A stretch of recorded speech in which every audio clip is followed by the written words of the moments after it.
Well, good morning, everyone. I feel like we're getting off to a good start here. My name's Katie Johnson. I'm the grants manager for Safe Routes to School at the Michigan Fitness Foundation. I usually like to start out with a couple of questions. First, I want to ask, how many of you have heard about Safe Routes to School before? Okay, a good number of you. How many of you walked or biked to school when you were a kid? Okay, not quite as many. I did. I'll raise my hand on that. Oh, right up here. Okay.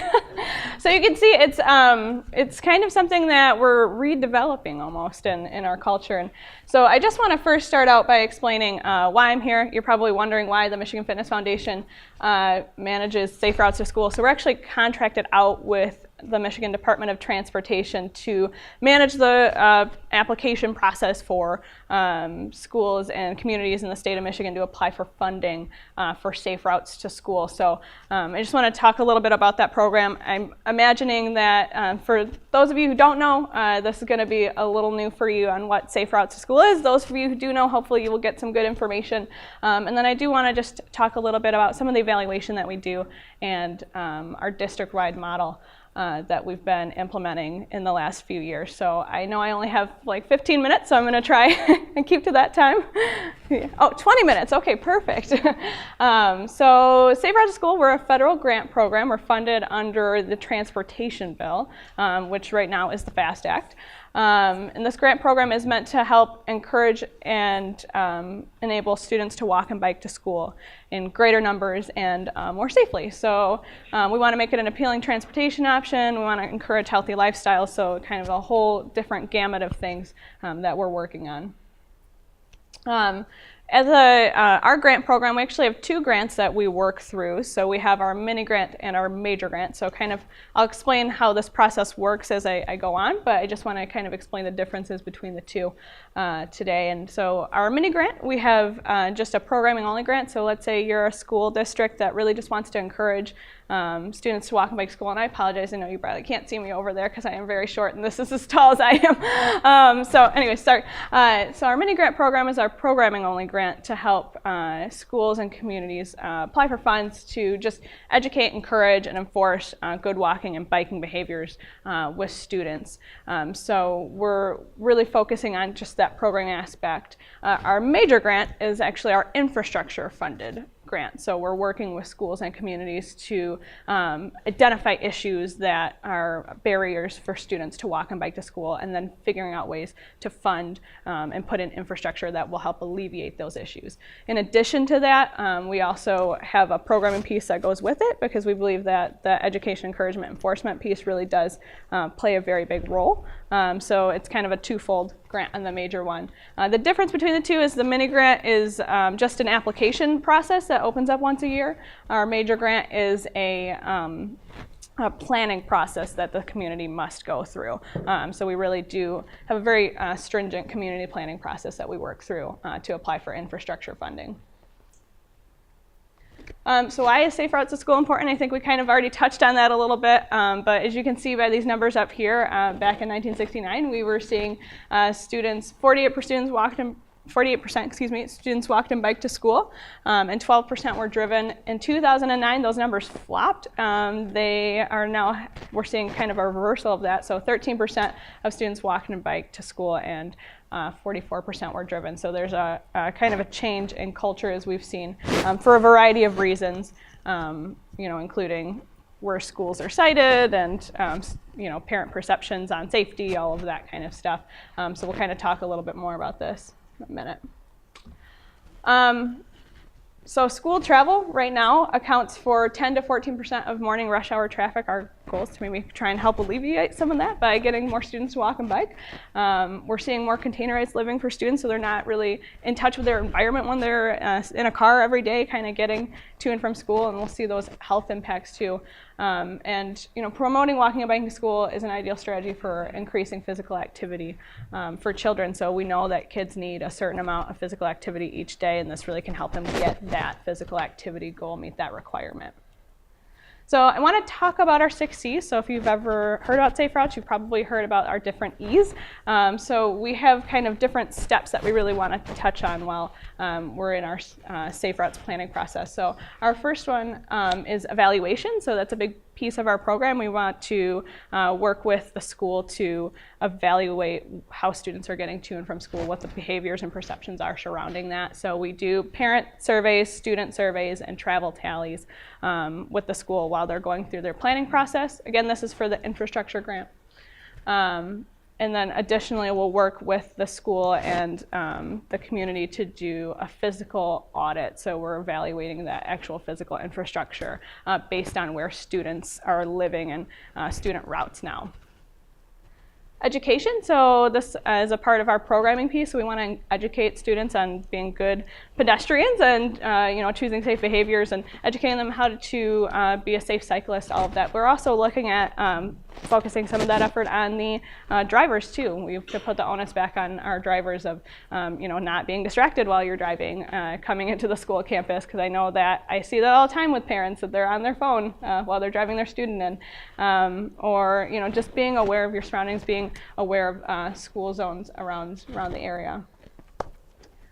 Encouragement, so we know that if we build it, they may not come. We could build a million sidewalks and we still need to probably encourage students to walk and bike to school. So we work with the community, work with the schools to identify different pieces, different strategies to encourage students to walk and bike. So we're thinking of something like a walking school bus, which is basically like a regular bus but on feet. So you're picking up kids along the way. We have route leaders that we could pay or volunteer to do that. We also do quite a few other encouragement things. So thinking of things like bike mechanics clubs, bike train programs. It's kind of like a walking school bus but on bikes. So just a variety. We really want to work with the school to come up with what's unique for them. Enforcement, so working with the police department to identify strategies for better enforcement. This could be enforcement of speeding or traffic violations, things like that in a school zone. This could also be enforcement of good pedestrian behavior, so flipping that back again and doing good enforcement, so encouraging students to choose to walk in a crosswalk and not just dart across the street, things like that. So. Engineering, which is our infrastructure piece, so focusing on those issues, identifying safe ways to build some engineering pieces. And then equity, which is kind of a new E for us. So equity is touching all the other pieces and making sure that we're really focusing on every student and their individual needs, knowing that we are not going to have the same, it's not going to be the same model for each community, each student that's involved. So really trying to figure out what is it that we can do to make it equitable for all students. So I want to talk about our grant planning process. This focuses on our infrastructure grant. So we do have a planning process like I mentioned before. So it starts out by registering your school. That's kind of how I know that you're interested and get that initial contact. We can have a conversation about that. We'll assign a coordinator. So we do have 3 coordinators at the Michigan Fitness Foundation that'll work with you to go through that grant planning process. They really do lead you through that. Again, talking about evaluation, so surveying attitudes and behaviors, so that parent survey, student survey, travel tally, which I'll talk a little bit more about. Doing our walking and biking audit, which we work with the school and the community to identify different routes. It's based on student homes, student population, where main routes are right now. And then we go into developing an action plan. And the action plan is actually what you'll take with you, your kind of concrete steps that you're going to take with you to apply for funds. So you have to go through this process before you can even apply for funding for Safe Routes to School. So evaluation, I mentioned it. I just want to kind of touch on it a little bit more. We do have a variety of surveys that we ask parents, students to take. So we do have our parent survey, which kind of gets into how do you feel about walking and biking? Do you let your student walk or bike now? Could you let your student walk or bike? Why not? Why or why not? All of those different issues. And then kind of the same for students. The students take it grades 3 through 8. So we're based on their reading comprehension, we've realized that 2nd grade and below it's a little more difficult. So they take it 3 through 8. And then we do travel tallies. So we'll do a 3-day tally at the beginning of the year to see, and then at different points to see how are you getting to school today. By a show of hands, how did you get to school today? Did you walk? Did you bike? Did you drive? Were you bused in? Any of those things. We also look at different evaluation pieces. So student homes is a big one. We really want to see where students are living so we can kind of identify where it is that we're going to need to put in infrastructure if there is infrastructure lacking. And then for our non-infrastructure, so that programming piece I mentioned, we do evaluate our program through that. We don't do that full gamut of surveys for an application that comes in. However, we do ask that if you're awarded grant funding for that programming piece, that you do participation logs for any program you set up. So let's say you had a walking school bus program, you would do a participation log to see, are there changes that are happening, from the beginning of the year to the end of the year. And then we also ask that you do a post-grant evaluation, kind of a whole comprehensive look at how your program was, what we could do better, how we could change it at the end. And then I did want to touch on one other thing, just kind of an involvement piece. So we have our Make Tracks program, which is actually our youth leadership program to allow students to actually lead the planning process and present it back to their community. And that's been pretty successful. We've seen it in a couple communities, so Grosse Pointe, Flint are ones that are doing it right now. But this is really that youth engagement arm, which we do focus heavily on because we want to know how students feel about walking and biking to school. So I mentioned district-wide programs earlier, and that's what I'm going to focus on in my 2 case studies that I wanted to talk to you about. So district-wide programs, when we first started our Safe Routes to School program, we really were singular school modeled. So you were applying for funds for one school, and as we went on, we realized that probably wasn't the best way to do it. There's especially if there's an elementary and middle school right next to each other, it makes more sense to have both of them apply for funding and do an economies of scale and kind of move that funding around. So we've been moving to our district-wide model, which is allowing either multiple schools in a district or an entire district to apply for funds, either for the programming or for the infrastructure side of things. And for that, it does also really help institutionalize our program so we can see that it kind of moves forward because there are so many schools involved in a district. So Safe Routes to School Michigan, we've funded 196 programs since 2008. 30 of those are district-wide projects that we funded. And now kind of moving to the future of programs that we're looking at, I did look at that the other day, and we have 70% of our projects that we anticipate funding in the next 2 years are district-wide projects. So it is kind of picking up speed for us in our office. So I wanted to talk about 2 case studies. I'm going to start with our Detroit model.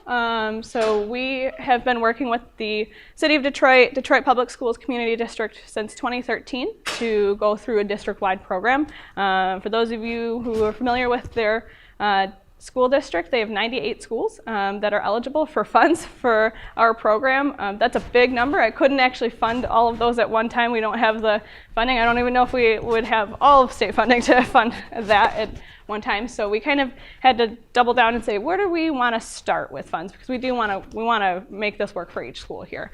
So we have decided to bring schools in groups of 10, which are manageable for us to go through that planning process, as well as identifying our funding.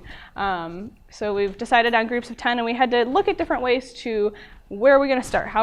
What schools are going to be the first 10? How do we do that? So we had to go through several evaluation methods to kind of pick what those first 10 schools are, and then our next batches of schools.